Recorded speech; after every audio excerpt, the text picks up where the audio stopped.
Welcome to the Wyoming Women's Business Center's 2021 webinar series. Today's presentation is 10 tips for managing hybrid teams. I'm Christine Langley with the Wyoming Women's Business Center, and I'm going to be your speaker today. You'll notice the Zoom webinar bar on the bottom or top of your screen, depending on your screen orientation. And I just want to call quick attention to the questions panel.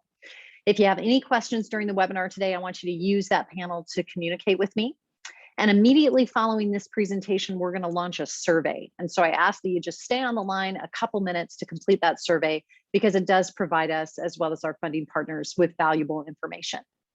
So everybody that's on the call today is muted just to minimize background noise. So again, if you have any questions during the presentation, just type them into the panel, and then I'm going to try to leave some time at the end to answer those questions. All right, we're going to get started with some quick information about the Women's Business Center, and then we'll dive into our topic today. And like I said, we'll finish up with a Q&A at the end.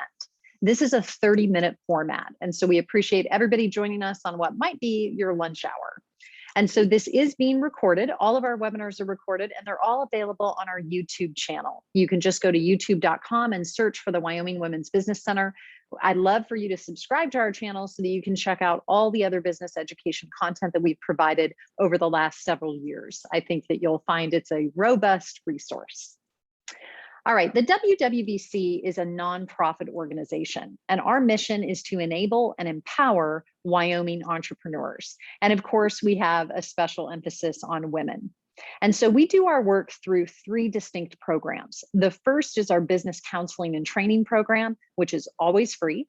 The second is our microloan program, which offers loans anywhere from as low as $500 all the way up to $50,000. And that's really for businesses that have been denied from a traditional lending source. So say you go to your bank and you ask for a loan and they say, you know, not right now because of X, Y, and Z. Well, that's when you would come to us. All right, and third is our Artist Development Center. And we run that in conjunction with our Works of Wyoming store, which is in downtown Laramie. And what I really want to get across to you is that what we specialize in at the Women's Business Center is micro enterprises. All right, so what's a micro enterprise? Well, it's a business that at its height has less than 6 employees. And really the majority of our clients are 1 or 2 person businesses. These are businesses that are able to launch for under $35,000. So businesses like yoga studios and hair salons and in-home daycare providers, marketing consultants, cleaning services, right? These are examples of our clients. Okay, everybody, let's dive into our topic today, which is hybrid teams. And I think it's a good idea to start by just defining what that means. So this is a work team that's made up of on-site workers, remote workers, and then also those who have the flexibility to either work on-site on some days and then off-site on others. So the system basically combines the benefits of remote work for employees and employers while still retaining the value of a centralized office and in-person collaboration when it's necessary. Now, that being said, the combination of 2 work models and the flexibility it can offer for employees to move between them can also present some operational difficulties if we don't manage it carefully. So the tips I'm going to cover today are really to help business owners and managers get the most out of their teams in a hybrid work model. So just so I have an understanding of who's on the call today, I'm going to launch a quick poll. And I'd like to know, are you currently managing a hybrid team, or are you considering a shift to a hybrid team model?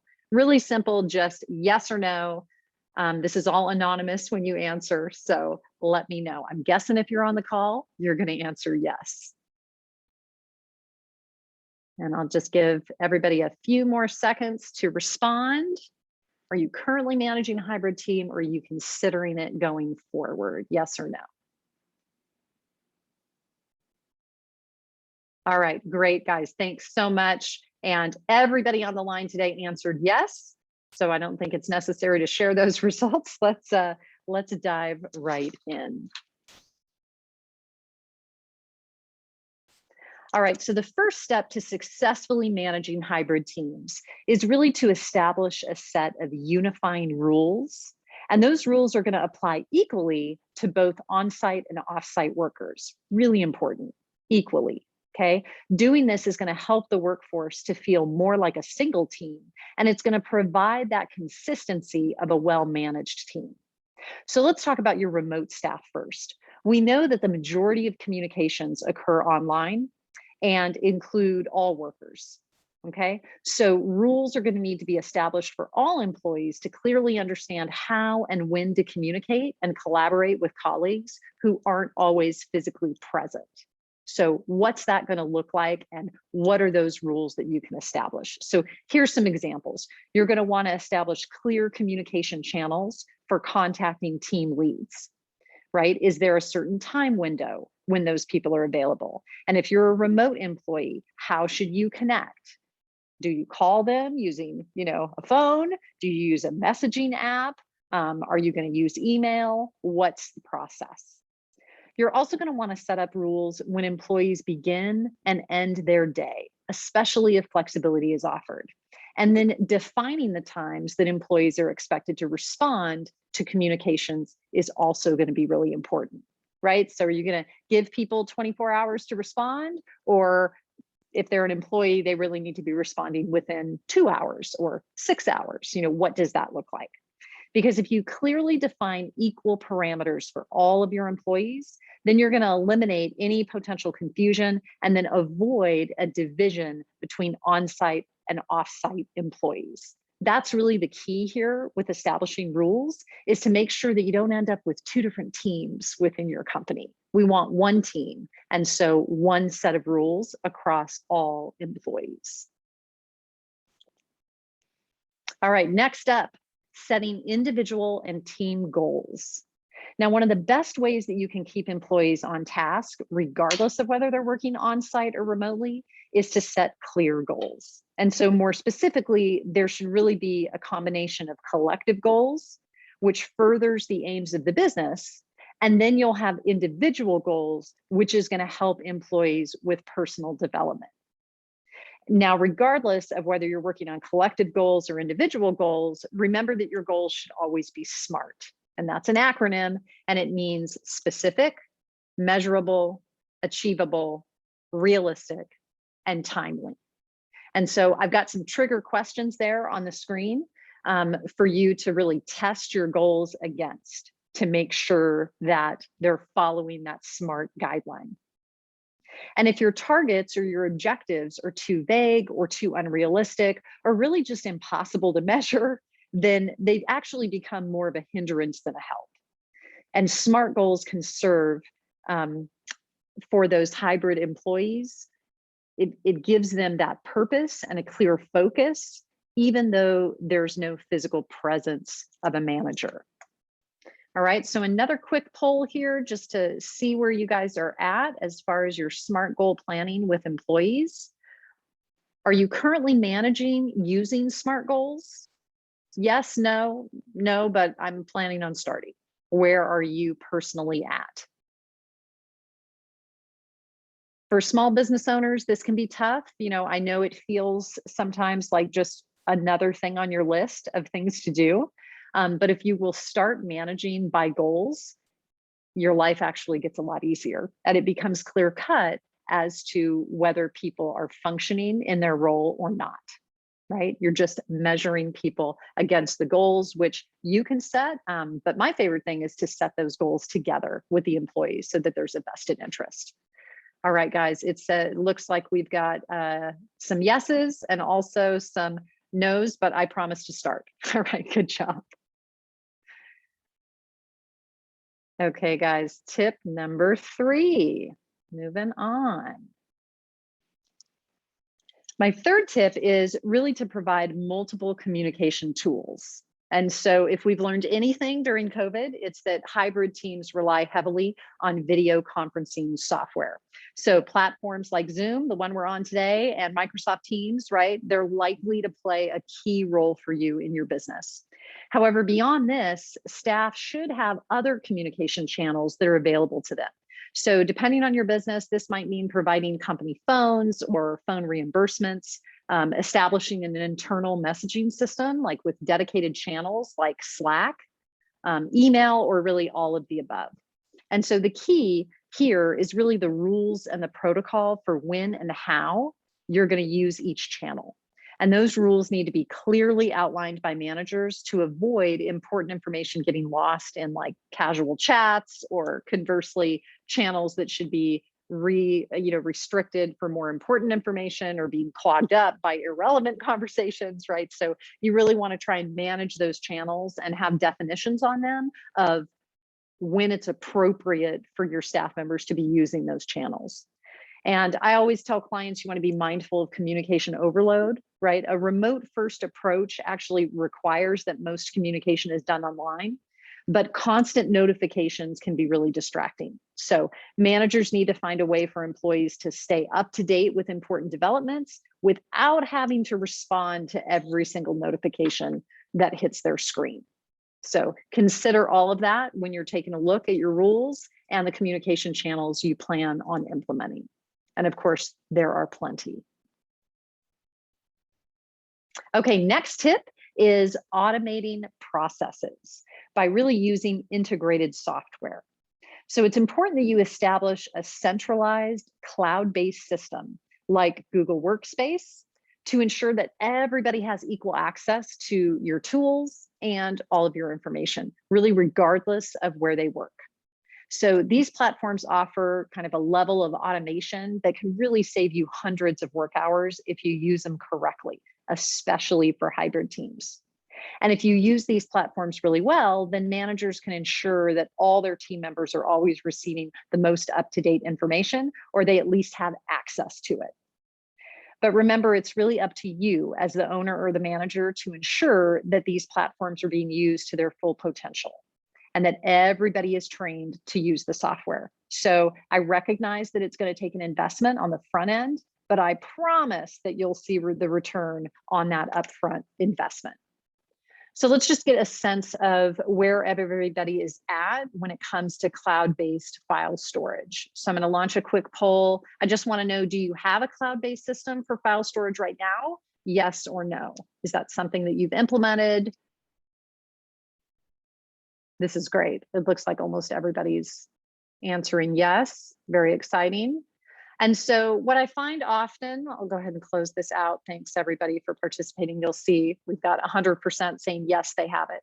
What I find happens with a lot of clients is that they implement something like this in the beginning, but they don't delegate it to someone to manage it and keep up with it. So since you already have a cloud-based storage space, I want to encourage you to either set aside time in your week, if it's even 30 minutes on a Friday morning or whatever, where you're going into that shared drive and taking a look at the organization and the structure of it, making sure that the file storage system is intuitive for most of your staff members to be able to find what they need to find, and clean it out. Think of it like the refrigerator, right? In your workspace. Like you got that sign, right, on your refrigerator that says, this is getting cleaned out every Friday.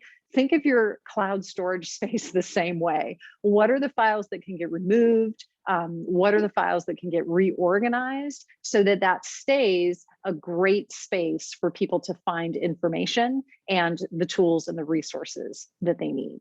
And if this person is not you, it's delegated to somebody else, then great. That's one of their goals that you can evaluate them against.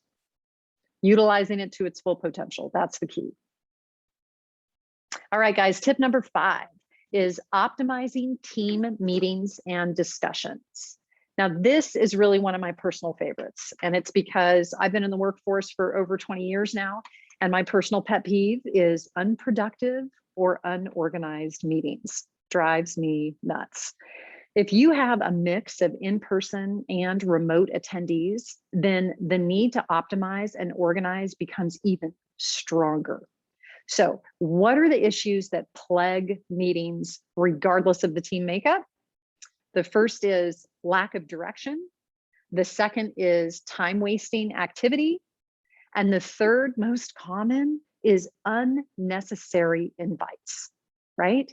You got a bunch of people attending a meeting that have no direct reason to be there. So if you can't figure out a way to involve and incorporate every single person in the meeting, don't invite them. right? They don't need to be on every single meeting. If the people are there, then they should be active, they should be participating, they should be reporting on something. They shouldn't just be bystanders that are watching. All right, so how do we tighten it up? Well, first, I want you to start by addressing your meeting format and really researching best practices for team meetings. This is easy. We have Google, right? There's a million different free resources where you can educate yourself on best practices for team meetings. So get some training for yourself, watch some videos, encourage your team to do the same so that you can present a clearly defined agenda, so that you know who to invite, so you avoid wasted man hours, and how to follow up can be combined with a basic rundown of how to run efficient online meetings. So all those things together. And even though video conferencing platforms are very user-friendly now, we still have a lot of mishaps around connecting and screen sharing and collaboration, right? They're just still way too common. So take the time and do the training so that your staff is comfortable with the technology that you're using and so that they're ready to engage. Schedule some time so that they take the time and the energy to learn the tool and learn the software. So you're not doing that during a meeting. Nothing is more frustrating than, waiting for X, Y, or Z to figure out how to share their screen because they didn't take the time to figure out the platform before they got on the call. It's really just a form of disrespect to your colleagues and the rest of the people, that are participating in the meeting. So make sure that you prepare and plan ahead of time. All right, next tip is introducing even greater flexibility. Now, if you're new to managing remote workers, this one is going to feel possibly like too much too fast. But I want you to remember that the demand for greater flexibility for employees is only growing. And soon it's probably going to become the norm, not the exception. So it's better to get organized and ready for it now than have to quickly transition to it in the future because you can't retain staff members unless you do it. So we know that the hybrid work model is giving employees the choice of location, but there's really still room for even greater flexibility than just location. So for instance, flex time arrangements allow people to decide when they start work rather than sticking rigidly to like an 8 to 5 arrangement. And you may even want to consider allowing people to work condensed work weeks or any of the other types of flexible work arrangements that can be out there. This can really be determined on a case-by-case basis. You can have different strokes for different folks. That's allowed, especially in a small business. It's the great thing about being a small business owner. So as a business owner or a manager of hybrid teams, this is going to require you to find that perfect balance between a team that's motivated by greater autonomy and a healthy work-life balance and more control over their professional lives. And you'll need to do this all while ensuring that your company goals and your objectives are met, which for most of us means we have a profitable business. So I can tell you from my experience managing a remote team over this last year, I actually found the flexibility kind of freeing as a manager. I don't need to monitor if someone's being productive every hour of the day by popping into their office to see what they're doing. Or watching the clock to ensure that everybody arrives and leaves at the correct time. I have the flexibility to be able to just focus on our company goals, and I just squarely put the responsibility and the accountability on the employee that's been assigned to that objective. It's really all I care about, right? I care that the work gets done at a high performance level. And for you, if that happens at 2 a.m. and that works for you, then that's great. I just need it done by the deadline. All right, tip number 7 is to try to work proactively to prevent those feelings of social isolation. So remember that any setup where people are working remotely, it's going to be important that you take some steps to prevent those feelings, because this issue can become even more likely to manifest as people spend longer and longer periods of time out of the office. And it can be really significant for any employees who live on their own as well as work from home regularly. So be mindful of that. And aside from encouraging meetings, I always think it's really important to check in, especially with remote staff, and just talk to them about their work-life balance and any other issues that might be happening. You want to develop a relationship with those remote employees, just like you do your in-office employees. And there's three things that you have to have a positive working relationship with anyone. You have to like, trust, and respect each other. Right? Those are the three things that have to be there. And in order to get to a point where you like, trust, and respect each other, you have to know each other. You have to know each other beyond just the objectives and the assignments that you're giving an employee. So when it's possible, I think it's important to encourage and support employees in also making some appearances at the office from time to time, because that can really benefit everyone. And it can provide more conventional social interactions with colleagues. So let's take a quick poll and just kind of see where everybody is at as far as inviting people into the workspace for in-person meetings. And I'm just asking the question, if you're in this model now, or if you're looking to transition to a hybrid model, how often are you going to require in-person meetings? Are you going to require a monthly, quarterly, biannually, annually? Sometimes this comes down to where you're hiring people, right? If you're hiring somebody out of state and you want them to come in, you're probably going to have to foot that bill. So that may mean that they can only come in biannually, or maybe annually, in which case that may be a major workshop or strategic planning session where everybody comes in and it's more of like a retreat. So you're going to want to think that through and budget that as well to make sure that those in-person meetings happen and that they're well planned and executed. All right, thanks everybody. I'll just share out those results so that you can see. We've got about 50% saying they want to do it monthly, another quarter saying quarterly, and another quarter saying biannually. So again, different strokes for different folks. It's going to depend on the situation and the staff members that you have. Terrific. Great job, everybody. All right, let's talk workstations. Now, when it comes to remote and hybrid work, the word that comes up most often is productivity, right? And so there is evidence that show that work from home employees can achieve equal or even greater levels of productivity. And it would really be naive not to take the quality and ergonomics of both workstations into account. So it's going to be important that you focus on both your office ergonomics and ergonomics for remote workers, because your output expectations are going to be the same for both. Remember, we're trying to set those rules and those SMART goals to be the same so that we're one team instead of two teams under, a company roof. So when we think about ergonomics for remote workers, this means making sure that staff know about the appropriate positioning of their monitors, possibly investing in desks and chairs, and then buying equipment that's designed with ergonomics in mind. So you also want to be encouraging to staff to take breaks at the right time.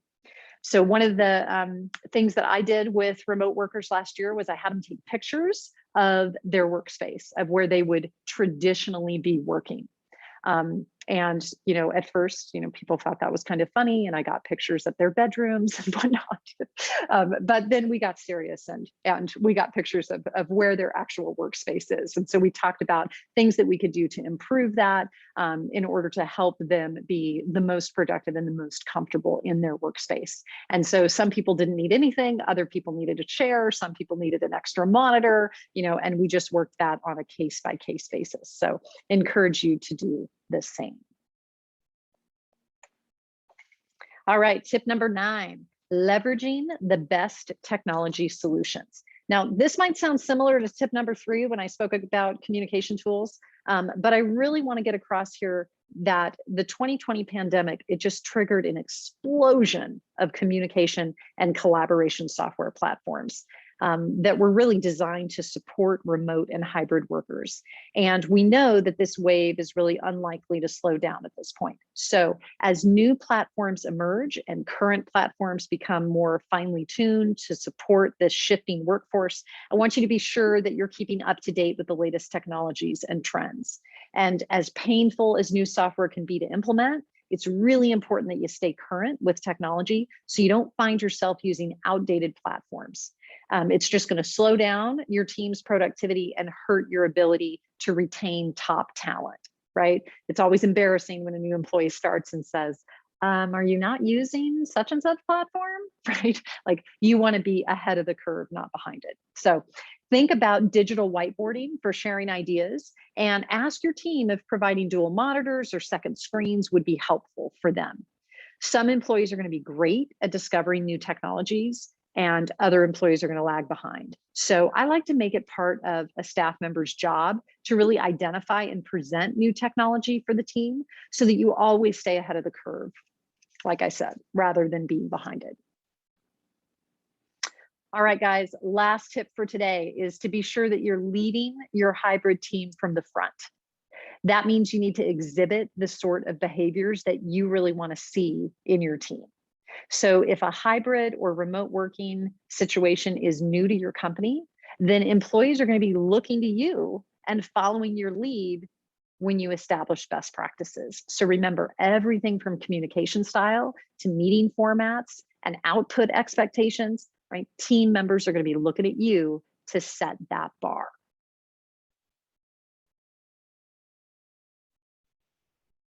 Okay, so as I close for today, I hope that you see that while managing a remote or hybrid team could be different from traditional management, the truth is that many of the same principles still apply.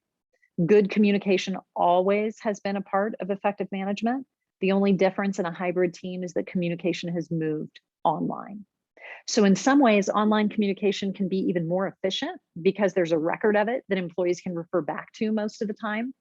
And again, people management is nothing new. It's always going to be challenging. But in a hybrid workplace, it needs to happen on a far more individual level. So just be sure that you're following up with team members to see what challenges they're facing, so that you can optimize systems and operations when it's necessary. And remember, you want to lead from the front and set that example. All right, so I'm going to give you guys time to enter in some questions if you have any. And while you are doing that, I am going to cover just some closing slides here. So the Women's Business Center is made possible through several partnership agencies. Our primary funding comes from the U.S. Small Business Administration, known as SBA, and then that grant is actually matched by the Wyoming Business Council. So we're super thankful for everybody's support and their guidance, and we look forward to all of the work ahead. This is some quick contact information for our one-on-one business counselor, Jonathan Howdyshell, and then myself. I head up business education for the Wyoming Women's Business Center. Happy to speak with anybody directly. And if you want to become a client of the Wyoming Women's Business Center, you can go to wyomingwomen.org, click the sign up button. It's always free. Fill out some quick application information, and then we will be in touch to schedule an introductory meeting. We've got some upcoming webinars. We always do. Our schedule is nice and booked for the month of September. You can head over to wyomingwomen.org, click on the training tab to see all of the upcoming webinars. But this week on Thursday, I'll be hosting a Ready to Start a Business webinar. And then we are starting our very first Dream Builder course the beginning of September on September 7th. And this is for all those that are interested in writing a business plan. We're going to walk you through step by step, and we have a course and curriculum that can help you do that. All right, guys, I'm just going to check my questions panel. Looks like I was very thorough today. Excellent. So as we close out this webinar today, I'm going to ask you to complete the survey. It's just going to take a couple minutes. I just have 6 questions on there. It helps me plan for the future. And I hope everyone has a terrific week. Thanks, everybody. Bye-bye.